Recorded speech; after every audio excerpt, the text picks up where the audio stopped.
Aluno da mediação tecnológica, olha aqui eu, professor Beto, para a gente começar mais uma aventura de história. Então, eu quero vocês bastante atentos, sabe por quê? Porque nós estamos falando da Era Vargas. Nós estamos falando desse legado que foi o governo de Getúlio Vargas. O quanto esse governo ele vai influenciar para o Brasil. Como é que começa, como é que termina o governo de Getúlio Vargas. Hoje nós vamos ver as constituições de Getúlio Vargas. Na primeira aula nós vimos aí o golpe de Getúlio Vargas em 1930, essa tomada de poder com o apoio do movimento tenentista, ok? Apoio do movimento tenentista. Agora nós vamos ver que Getúlio Vargas vai se debandar para um outro grupo, agora um grupo de extrema direita. Vai se debandar junto com os integralistas. Então, Getúlio Vargas e o integralista agora vão estar junto. Plínio Salgado, que tinha aquele grupo de extrema-direita no Brasil, vai se aliar a Getúlio Vargas para dar o golpe de 37. E o golpe de 37 vai marcar uma nova fase de dentro do governo de Getúlio Vargas, chamado Estado Novo. Então, na tela para vocês, não perca nenhum momento dessa aula, porque nós estamos na aula 16, justamente que fala essa aula 16, ela fala sobre o governo de Getúlio Vargas. Lembra que nós deixamos um pré-requisito ontem? Assistir O Que Beberico Vai Pensar? Pois é. Aí, falando sobre Getúlio Vargas. A Era Vargas, o movimento constitucionalista de 1932, a Constituição de 34, o integralista versus os aliancistas, a intentona comunista. Então, são coisas que nós vamos ver nesse período da história do Brasil, neste momento da história do Brasil. Olha aí, Getúlio Vargas lendo o seu discurso, com apoio do Exército, com apoio de civis, com várias entidades do governo brasileiro aí, neste momento histórico. A velha oligarquia, lembra da oligarquia? As oligarquias lá que ficaram na política café com leite, e os tenentes, interventores, entram em conflito, que teve maior força em São Paulo, onde as oligarquias locais convocaram o povo paulista a lutar contra o governo de Getúlio Vargas. Olha aí, ó, a partir dessa mobilização originou-se chamada Revolução Constitucionalista de 1932, MMDC. Sabe por que MMDC? Porque foi morto lá em 1932 o Miragaia, o Camargo, o Martins e o Drauzio. Aí pegaram aí o M de Miragaia, M de Martins, D de Drauzio e C de Camargo e fizeram o movimento MMDC. Olha aqui São Paulo levantando aqui, dizendo que São Paulo, tudo isso aqui é uma simbologia, bom para vocês observarem. Por quê? Vem cá, por que se deu essa confusão em São Paulo? Eu quero que vocês entendam que Getúlio Vargas, ao adotar o governo provisório, quais foram as medidas de Getúlio Vargas? Primeiramente, suspende a Constituição. Aquela Constituição de 1891, que era a Constituição republicana, ela foi suspensa.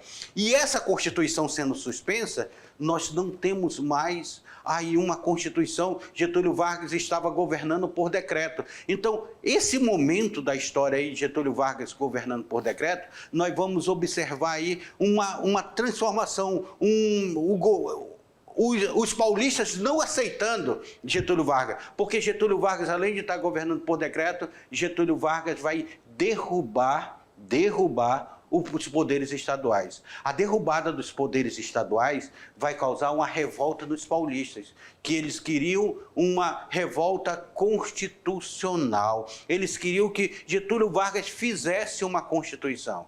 Então eles começam a pressionar o governo de Getúlio Vargas a fazer uma Constituição. Tá? Por isso que nós temos esse movimento constitucionalista de 1932.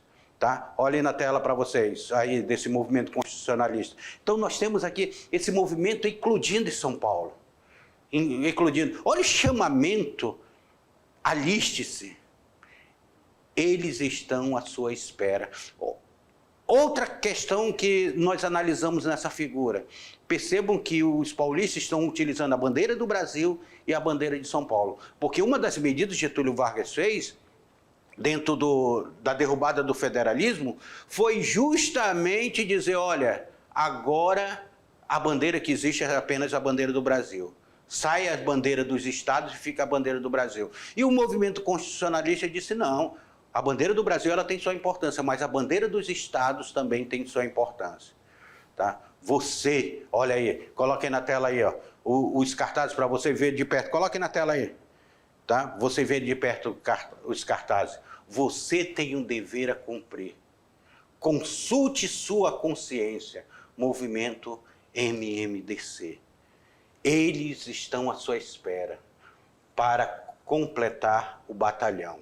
Aliste-se. Então começa uma verdadeira guerra civil no Brasil. São Paulo brigando contra o governo federal. Nós temos aí, além de centralizador no governo federal, o governo de Getúlio Vargas revelou-se preocupado com as questões sociais e também interessado em defender as riquezas nacionais. Tudo isso assustou o grupo de opositores, especialmente os de São Paulo, que desejavam a volta das práticas existentes na Primeira República e temiam as mudanças socioeconômicas apontadas por Getúlio. Eu quero que vocês venham comigo. A Primeira República é uma república que ela está baseada numa economia agrária. O produto ainda é o café, tanto é que nós temos o convênio de Taubaté que tenta proteger esse preço do café, a compra e venda do café. E essa elite, ela tinha muito medo de Getúlio Vargas, porque Getúlio Vargas, desde o seu primeiro momento, ele falava em nacionalismo, ele falava em nacionalizar as empresas, ele falava de criar estatais, ele falava de fazer acordo com os trabalhadores, e a elite, ela se preocupa com Getúlio Vargas. Então, Getúlio Vargas, ele tem o seu ponto positivo e o seu ponto negativo, que nós analisamos dentro do processo histórico. É quase, como diria na filosofia, é quase um niilismo. O niilismo, o bem e o mal estão ali. Será que existe o bem e o mal ali no governo de Getúlio Vargas? E a gente analisa o governo de Getúlio Vargas dentro desses viés. Ele está dentro da proteção das riquezas nacionais. Minério, rios, petróleo, tudo, ele entra dentro desse contexto. Ele está dentro da construção de leis trabalhistas, consolidação de leis trabalhistas, que também tentam defender essa filosofia de patrões e empregados entrarem num acordo. Na tela para vocês. Vamos entender nesse período de Getúlio Vargas. Então, para enfrentar o governo federal, os líderes do Partido Republicano Paulista formaram uma frente única com o Partido Democrático. Agora, dois partidos, o Partido Democrático e o Partido Republicano, eles vão se juntar. Eles vão se juntar, e o dissidente do próprio PRP, Partido Republicano Paulista, que haviam apoiado a Revolução de 30, mas estavam descontentes com a nomeação do interventor João Alberto Lins de Barros para governar São Paulo. João Alberto Lins de Barros vai ser trazido para governar São Paulo, e ele vinha do movimento tenentista. E ele não vai agradar muitos paulistas. Paulistas, peraí, uma pessoa de fora vir governar São Paulo? Hoje não, hoje eles aceitam até carioca governando São Paulo lá. Mas naquele momento, eles não aceitaram, e isso causou uma revolta grande dessa intervenção sobre São Paulo. O presidente Vargas nomeou Pedro de Toledo para a função, mas isso não foi suficiente para silenciar a oposição de São Paulo, que também pede a convocação de novas eleições e de uma Assembleia Constituinte. Por que São Paulo? Vem cá comigo. Por que São Paulo está pedindo uma Assembleia Constituinte? A formação de uma Assembleia Constituinte. São Paulo está pedindo a formação de uma Assembleia Constituinte justamente porque Getúlio Vargas tinha suspendido a Constituição de 1991. A suspensão da Constituição de 1991 vai deixar o Brasil sem Constituição. E São Paulo vai dizer, nós queremos uma nova Constituinte, nós queremos fortalecer uma nova Constituinte. Então eles começam esse movimento de oposição. Até quem apoiou Getúlio Vargas está dizendo, não era isso que nós esperamos, não. E se você analisar São Paulo é o maior colégio eleitoral do Brasil. Naquele momento já era o maior colégio eleitoral do Brasil. E ele vai começar a pressionar o governo de Getúlio Vargas. Vai começar a pressionar tanto o governo de Getúlio Vargas que São Paulo entra numa verdadeira guerra contra o governo federal. Com apoio de outros estados, eles entram numa guerra, quase uma guerra civil, quase uma guerra separatista. Então, eles estão ali, olha, Getúlio Vargas, ou você faz uma Constituição, ou nós vamos para a luta armada. O que deu? Getúlio Vargas não faz a Constituição e eles vão para a luta armada. Começa uma verdadeira luta armada. Os paulistas, eles estavam vendendo seus bens e tudo, joias, para financiar a guerra. Tinha até uma arrecadação para financiar a guerra. E os paulistas começam a se armar, começam a comprar arma, começam para brigar contra o governo federal. Foi várias pessoas mortas nesse conflito. Várias pessoas mortas, e aí nós temos o fim desse conflito com a vitória do governo federal, mas Getúlio Vargas, em contrapartida, a partir daí chama uma Assembleia Constituinte para fazer uma nova Constituição. Na tela de vocês, vamos entendendo passo a passo deste momento. A luta armada. Instalou-se, então, em São Paulo, um movimento constitucionalista que alcançou, em sua mobilização, parte da população.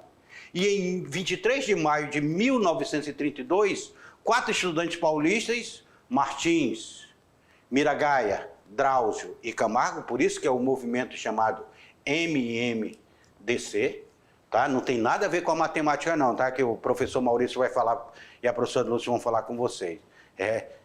Sigla do nome desses estudantes que morreram em confronto com a polícia. Esse fato exaltou ainda mais os ânimos. Então eles vão aproveitar, se Getúlio Vargas aproveitou a morte do João Pessoa para dar o golpe de 30, então vamos aproveitar a morte desses estudantes para fazer um movimento contra o governo federal.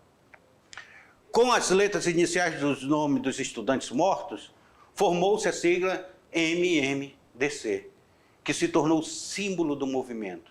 No dia 9 de julho de 1932, teve início a chamada Revolta Constitucionalista, ou Revolução Constitucionalista. Revolução chamada pelos paulistas. O governo federal via apenas como revolta. Essa revolta ela vai mobilizar 30 mil pessoas armadas em São Paulo para lutar contra o governo federal. 30 mil pessoas. Aluno, vem cá comigo. Imagine vocês como é que está essa revolta. Os paulistas tentam chamar isso de revolução. Só que não se caracteriza como revolução porque não houve ruptura, não houve mudanças bruscas dentro do contexto social. Então ela vai ser uma revolta. O governo federal vê como uma revolta. 30 mil pessoas, que não é pouca pessoa para aquele momento, 30 mil pessoas, elas vão se armar e elas vão lutar contra o governo federal, contra as tropas federais. Eles queriam pressionar o governo federal a criar uma nova Constituição. É por isso que nós vamos chamar isso de revolta constitucionalista. Porque eles, em 1932, São Paulo queria uma Constituição, a volta de uma Constituição. Não queriam mais um governo, porque Getúlio Vargas entra dentro de um governo provisório, só que esse negócio provisório já estava durando 2 anos. Ele entra em 1930 e nós já estávamos em 1932. Já estava muito longo esse governo provisório, esse governo autoritário, Getúlio Vargas tirando a questão dos governadores, tirando a questão da eleição e colocando interventores dentro do Estado. Getúlio Vargas fechando as assembleias constituintes, fechando o Congresso Nacional e governando por decreto. Isso era muito fácil para Getúlio Vargas. Aí Getúlio Vargas, então, ele se sente obrigado. A saída dele vai ser isso, a chamar uma Assembleia Constituinte, para acalmar os ânimos do paulista. Tela para vocês. As tropas paulistas eram formadas por soldados da Polícia Estadual, Força Pública, que aqui no estado nós chamamos isso de PM, né? PM. E lá em São Paulo, essas Polícia Estadual, essa Força Pública, que aderiram ao movimento contra as determinações do interventor. E por um grande contingente de voluntários. Aqueles cartazes já chamavam voluntários aí. Vem lutar com nossos soldados. Muitas indústrias do Estado contribuíram para a fabricação de armamentos e uniformes para esses soldados. Para não se indispor novamente com a elite do Estado, que embora derrotada militarmente, porque o governo federal ele vai derrotar militarmente essa elite, esse movimento ele vai ser derrotado, o que eles fizeram? O governo federal ele convocou eleições para a Assembleia Nacional Constituinte, principal reivindicação formada em 1932. Então, vem cá comigo, vem cá comigo. Aquilo que eu falo para vocês, é convocada uma Assembleia Nacional Constituinte, uma nova Constituição precisa ser feita. E essa nova Constituição, ela não pode ser uma Constituição outorgada. Qual é a diferença? Vem cá comigo para vocês entenderem. Qual é a diferença de uma Constituição promulgada para uma Constituição outorgada? A Constituição promulgada é aquela que é feita por uma Assembleia Constituinte, aprovada na Assembleia Constituinte, o presidente só assina.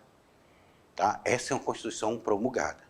A Constituição outorgada é aquela que o próprio presidente outorga para si os poderes de fazer uma Constituição, ou seja, o próprio presidente faz e assina.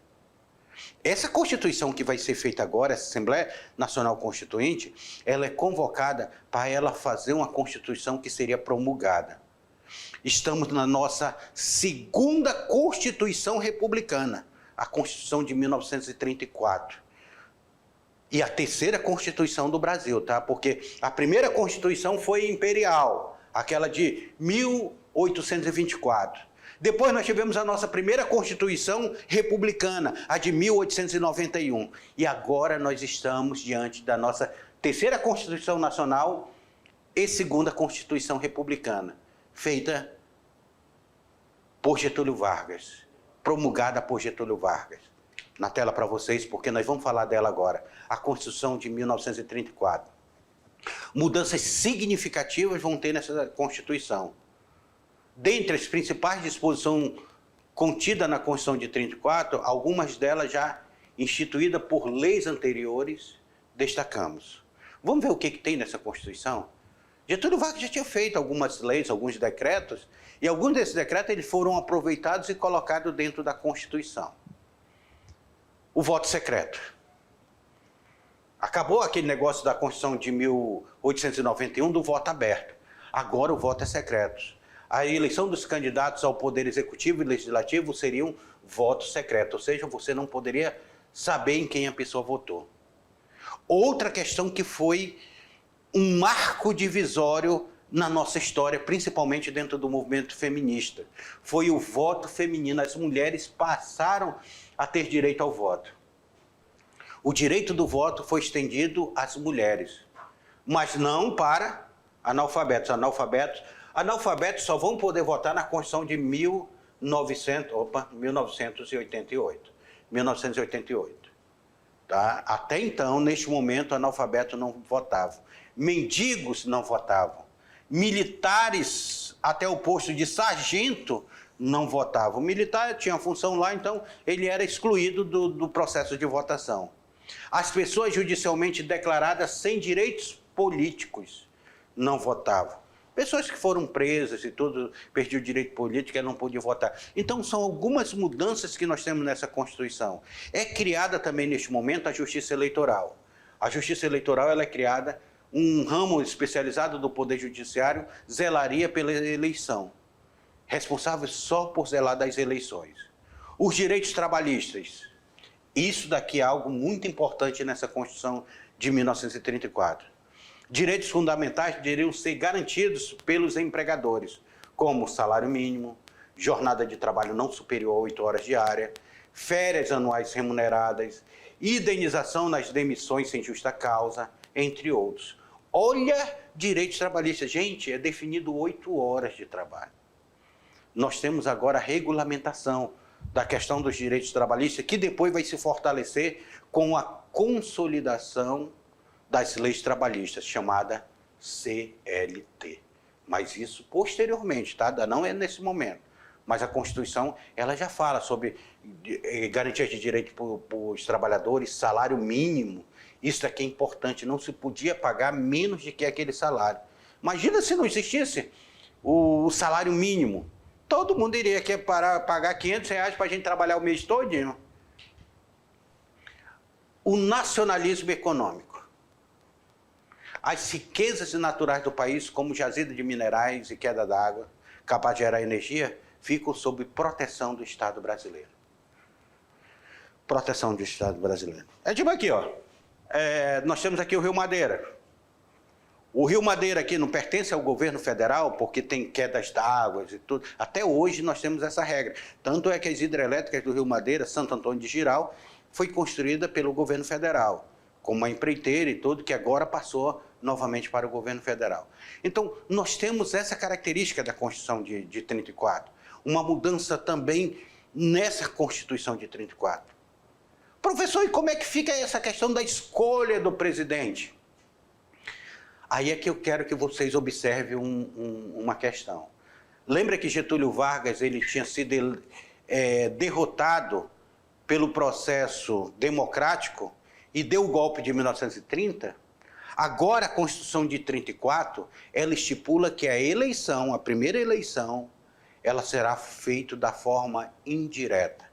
Ou seja, serão a Assembleia Constituinte, que se formou, que irá eleger o presidente da República. E adivinha quem foi eleito? Indiretamente, novamente para presidente da República. Ele, Getúlio Dornelles Vargas.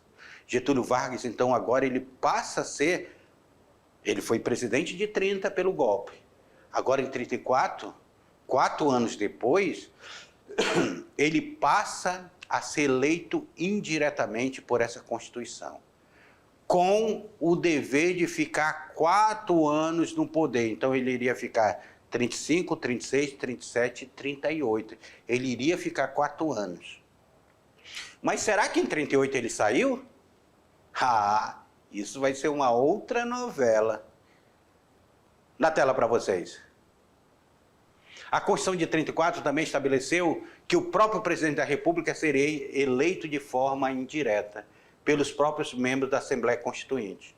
Getúlio Vargas recebeu 175 votos dessa Assembleia Constituinte, enquanto o segundo colocado, Borges de Medeiros, ficou com 59 votos do mandato constitucional 20 de julho de 1934. 20 de julho de 1934. Getúlio Vargas agora está no poder. As oligarquias estão calmas. As próprias oligarquias que formam a Assembleia Constituinte elegem Getúlio Vargas presidente da República. Só que como é que está o Brasil? E como o Brasil, dessa década de 30, está tendo reflexo de movimentos que estão acontecendo na Europa. Em aulas passadas, eu e o professor Lorismar, nós já falamos para vocês sobre movimentos totalitários da Europa. E lá na Europa, movimentos totalitários estão se fortalecendo. Nós temos movimento de extrema-direita e movimento de extrema-esquerda se fortalecendo na Europa. Nós temos a União Soviética, com o stalinismo se fortalecendo na Europa. E nós temos ali na Europa Central, nós temos o nazismo e o fascismo que estão se fortalecendo. E isso também reflete aqui dentro do Brasil. Tanto é que dentro do Brasil, me joga aí essa imagem aí, meu diretor. Dentro do Brasil, nós vamos ver esses dois movimentos se fortalecendo aqui, ó. Os integralistas e os aliancistas. Os integralistas, com a sigma, Arnauê, que era o grito de guerra. E os aliancistas, que tinham como lema pão, terra e liberdade. Tá? Um movimento de extrema-direita e o outro ligado à extrema-esquerda. Vocês se lembram quando nós estudamos o movimento tenentista, que nós falamos sobre o Plínio Salgado, que foi um grande líder, Luiz Carlos Prestes, que foi um grande líder do movimento tenentista? Pois é, agora nós vamos ver de um lado Luiz Carlos Prestes dentro do movimento de esquerda e o Plínio Salgado dentro do movimento de direita. Nós vamos ver esses movimentos se formando dentro do Brasil. Reflexo do que estava acontecendo na Europa. Influência do que estava acontecendo na Europa sendo trazido para dentro do Brasil. Vamos na tela para a gente entender melhor isso daí? Coloquem na tela aí, para a gente entender melhor esse movimento. Quem foram os integralistas? Olha aí, os camisas verdes, chamados camisas verdes. O integralismo emulava o modelo do fascismo europeu. Ele tinha dentro do modelo fascismo. O fascismo estava muito em voga lá dentro da Europa, principalmente o fascismo italiano, porque na Alemanha foi chamado de nazismo. e lhe dava roupagens tipicamente relacionadas com a cultura brasileira. Seu idealizador, que era Plínio Salgado, e vários de seus integrantes eram intelectuais renomados. Eles formam, então, o movimento integralista. Enquanto o nazismo ele tinha um símbolo da suástica, o movimento integralista ele tinha o símbolo da insígnia aqui na sua bandeira. Dentre as ações dos princípios defendidos pelos integralistas, destacam-se nacionalismo extremado, a organização da sociedade de maneira hierárquica, tendo uma hierarquia, disciplina de um Estado poderoso dirigido pelo chefe da nação. Opa, isso daqui vai interessar Getúlio Vargas, tá? Essa parte aqui, note aí que vai interessar Getúlio Vargas. Além disso, os integralistas combatiam o comunismo e o liberalismo. Combatiam o movimento comunista, que era o movimento de esquerda, e combatiu também o liberalismo, que era o sistema capitalista que estava em vigor na época. Os integralistas adotavam como símbolo do movimento a letra sigma, essa letra aqui, ó. E como lema, Deus, pátria e família. Utilizavam isso como lema de sua bandeira. Seguindo o modelo nazifascista, submetiam-se a uma rígida disciplina, vestiam uniforme com camisas verdes e desfilavam pelas ruas gritando saudações a Nauê, que em tupi significava você é meu irmão. Então, percebam vocês, esses movimentos de extrema-direita, eles sendo formados aqui no Brasil. Hoje nós temos reflexos de alguns movimentos que aparecem dentro do Brasil, inclusive relacionado aos ataques nas escolas que estão acontecendo recentemente em nossa história, que são movimentos dessa extrema-direita que ainda tenta se formar aqui dentro do Brasil. E esse movimento integralista ele foi muito forte na década de 30 no Brasil. O lema dele aí, Deus, Pátria e Família, que era o lema também do nazismo alemão, é trazido para dentro do Brasil aqui, e eles tratam a questão do uniforme, camisa verde, essa questão da centralização do poder. A centralização do poder é algo que vai interessar muito Getúlio Vargas. Inclusive, Getúlio Vargas, depois de 1934, ele vai caminhar no poder. Quando chega em 1937, Getúlio Vargas vai estar muito próximo desse movimento. Vai estar muito próximo desse movimento. E isso vai ser decisivo para que em 1937 Getúlio Vargas dê um golpe dentro do seu próprio poder e implante no Brasil uma ditadura chamada Estado Novo. Seguindo aí na tela para vocês, para a gente entender melhor aí. Do outro lado, nós temos um movimento que era baseado na extrema esquerda. Outro movimento totalitário que está tendo na Europa, porque lá na Europa nós temos o socialismo, principalmente o socialismo stalinista lá na União das Repúblicas Socialistas Soviéticas, que eles estão muito fortes também.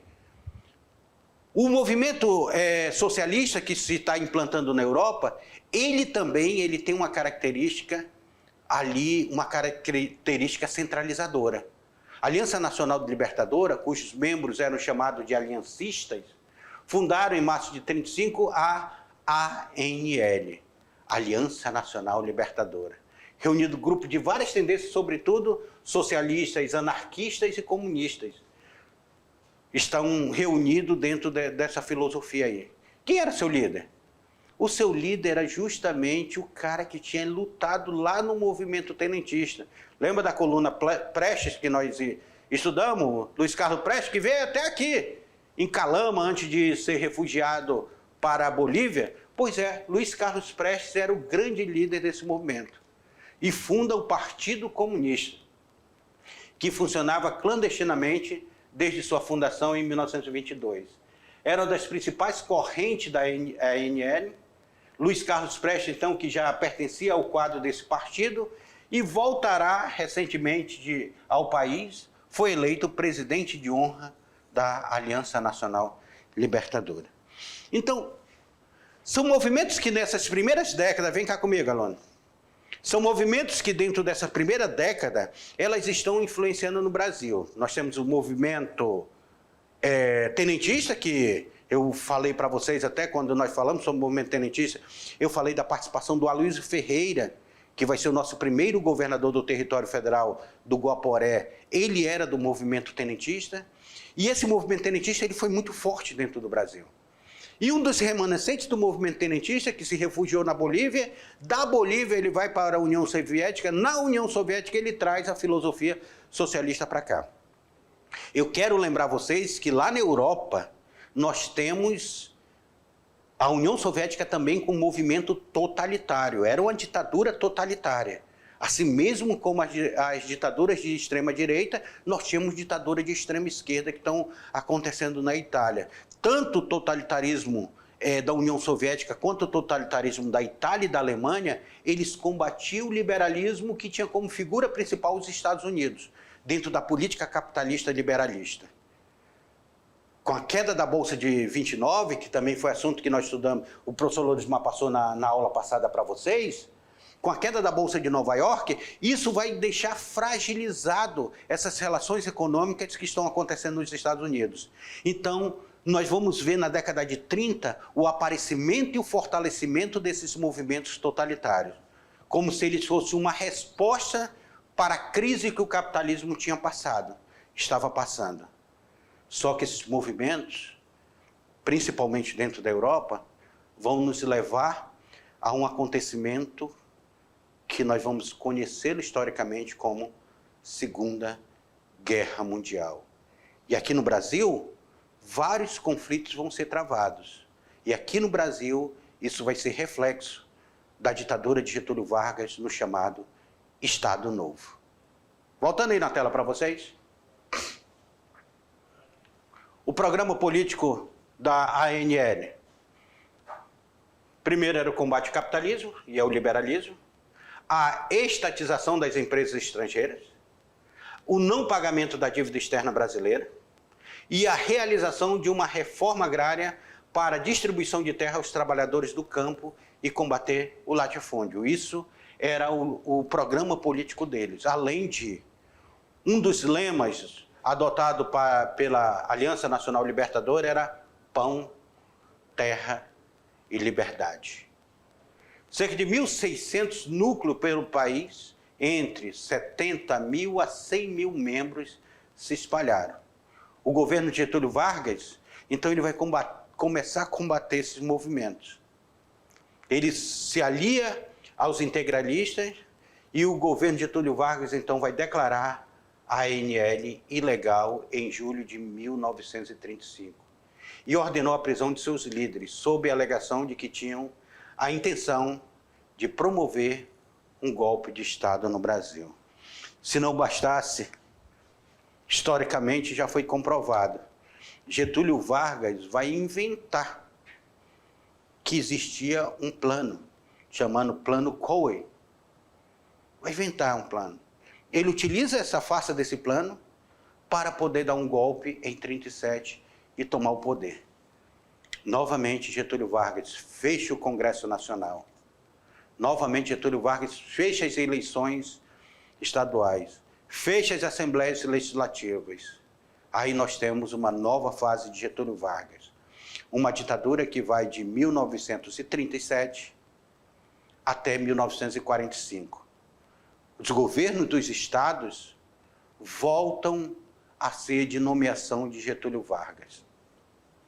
É nesse momento também de Getúlio Vargas que nós vamos ver aqui em 1943, dentro desse meio, a criação do território federal do Guaporé. Getúlio Vargas que cria o território federal do Guaporé. E é por isso que Getúlio Vargas vai nomear um descendente do movimento tenentista que aqui estava como primeiro governador. O primeiro governador do território federal do Guaporé vai ser uma figura histórica da nossa história, chamada Aloysio Ferreira. E Aloysio Ferreira vai ter esse papel de ser o interventor da Estrada de Ferro Madureira Mamoré. Em 1930, Getúlio Vargas coloca ele como interventor. E em 1943, Aloysio Ferreira se torna o nosso primeiro governador do território federal do Guaporé. E a intentona comunista? Vamos aí na tela para vocês, para nós entendermos a intentona comunista. Diante da repressão governamental, os comunistas que participaram da Aliança Nacional Libertadora, planejaram a revolta militar contra o governo, que ficou conhecido como Intentona Comunista. Membros, em novembro de 1935, promoveram uma série de rebeliões em batalhões da cidade de Natal, Recife, Rio de Janeiro. Mal organizadas, todas elas foram rapidamente dominadas pelas forças governamentais. A Intentona Comunista foi uma tentativa de resgate do movimento tenentista. Era uma tentativa de resgatar o movimento tenentista, a Intentona Comunista. Tá? Então, nós estamos diante dessa Intentona Comunista, serviu de protesto para a radicalização do regime político. Em nome do perigo comunista, foram presos sindicalistas, operários, militares, intelectuais, acusados de atividades subversivas contra o governo. Então, os caras, vem cá comigo. Percebam vocês que os caras entregaram a faca e o queijo na mão para o Getúlio Vargas com a Intentona Comunista. Porque a Intentona Comunista é a ANL, a Aliança Nacional Libertadora, quando ela se torna clandestina, ela tenta se organizar em outras maneiras. Luiz Carlos Prestes, que era ex-militar, ele vai ter uma interferência também junto aos militares, principalmente militares de baixa patente, os chamados tenentes, que os tenentes, eles estavam meio que não gostando muito de como Getúlio Vargas estava de forma autoritária governando, e eles vão começar a ter apoio desses militares dentro dessa Intentona Comunista. Civis e militares de baixa patente vão se reunir e vão tentar um golpe contra o governo também de Getúlio Vargas. Getúlio Vargas vai combater esse pessoal. Mas Getúlio Vargas, esperto do jeito que ele era, ele inventa que tem uma carta, que foi pego essa carta, que havia um plano de fechar igrejas, de invadir casas. Imagina o pânico que foi, lembra do pânico que nós passamos do pessoal ameaçando invadir escola, que não sei o que e tal, não cria um pânico dentro da sociedade? Agora imagina o governo federal dizendo, olha, alguém vai fechar sua igreja, alguém vai invadir sua casa, me dê todo o apoio. Aí os caras caíram no colo de Getúlio Vargas, era o que Getúlio Vargas queria para, em 1937, decretar um golpe de Estado. Um golpe dentro do golpe. Getúlio Vargas, em 1937, ele rasga a Constituição de 1934, que tinha sido promulgada, e agora ele cria uma nova Constituição. Dessa vez, uma Constituição outorgada, ou seja, feita e assinada pelo próprio Getúlio Vargas e as pessoas próximas dele. Getúlio Vargas agora ele está governando de forma autoritária. Ele não tem mais poder legislativo para barrar suas ações. O poder judiciário era controlado, ele podia fechar o poder judiciário a hora que quisesse. Getúlio Vargas estava nadando de braçada no novo governo chamado Estado Novo. Então, olhem na tela de vocês. A Intentona Comunista, ela vai servir justamente para isso, para esse pretexto da radicalização do regime político, e esse perigo comunista vai fazer com que o governo Getúlio Vargas tome algumas ações. E essas ações que ele vai tomar, nós vamos ter aí uma nova fase do governo Getúlio Vargas. É por isso que eu disse para vocês, eu, professor Lousmar, nós vamos trazer vocês numa viagem, quase uma série, esse governo Getúlio Vargas, porque ele é sério. Porque Getúlio Vargas, de uma hora é uma coisa, outra hora ele é outra coisa, outra hora ele é outra coisa de outra coisa. Getúlio Vargas é algo que ele é mutante no decorrer desses 15 anos de governo direto. Porque se não bastasse isso, depois o que é que nós vamos observar? Que Getúlio Vargas ainda volta eleito diretamente. Olha que coisa interessante. E meus queridos alunos, aqui termina mais uma aula de conteúdo, mas ela não acaba por aqui, porque nós teremos a atividade e nós teremos a revisão dela. Até lá.